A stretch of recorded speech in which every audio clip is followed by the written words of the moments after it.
Caesar would win the civil war against Pompey. Rome would rise and take over all of the Mediterranean, stretching all the way to Babylon. Crassus would die fighting in Babylon, trying to take over the final frontier of this massive empire that everybody wants. And Julius Caesar would be killed in the Senate floor. The conspirators would divide up the empire between themselves, but it wasn't long, within a year, as the adopted son of Caesar, who's later known as Augustus, would rise up, take control with the help of Mark Antony and Lepidus, start what is known as the Second Triumvirate, arrest and kill all the conspirators who killed Caesar. And then another civil war would break out between Augustus and Mark Antony. Mark Antony is compared with Demetrius the Soter by Plutarch. And this is a really interesting parallel that Plutarch lays out, because both of them are called Dionysus, and they both have a lot of luck until the end. They're both very successful until the end, where they are defeated by their rivals. And so Mark Antony is defeated by Augustus, and finally peace reigns at last. The Game of Thrones is finally over, and Augustus reigns for 40 years. And in fact, that last battle with the Parthians and Crassus, that didn't go well for Rome. The Parthians would actually decide that it was better to bend the knee to Augustus. They gave back the standards that were taken from Crassus.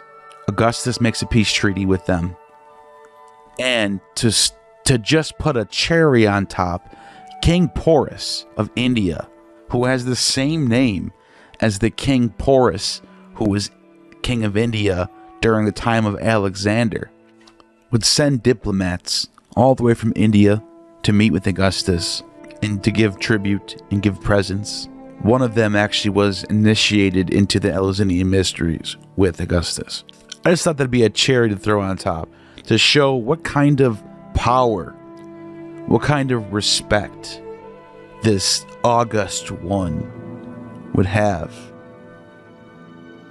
And Julius Caesar would be deified and remembered as the great bringer of this empire. But in all actuality, in my opinion, Sulla is the one who set everything up for the Caesars. And without Sulla, none of this would happen.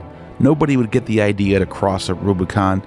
The groundwork would not be laid out. There's no blueprint to do any of this stuff if Sulla doesn't come along.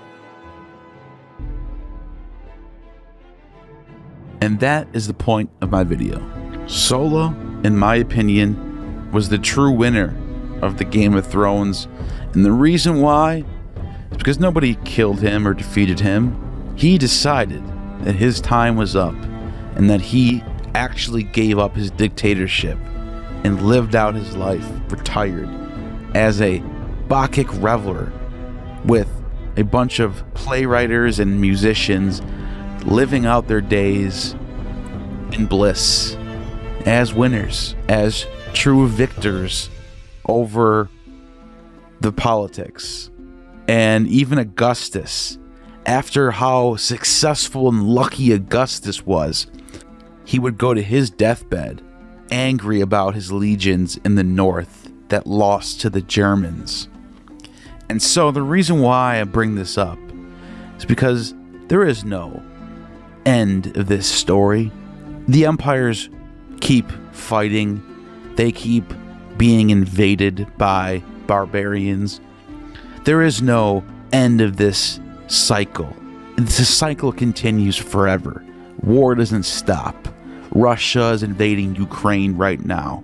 The Middle East is not stable. America is taking its fair share of resources from third world countries. And that's the way it is, and that's the way it's going to be. And And so, I look at Sulla, the only person who has ever really did this and said, and had the level of power, had the dictatorship in his hands, but didn't die with it, and actually selected and chose to take away with it, give it back to the Roman Republic.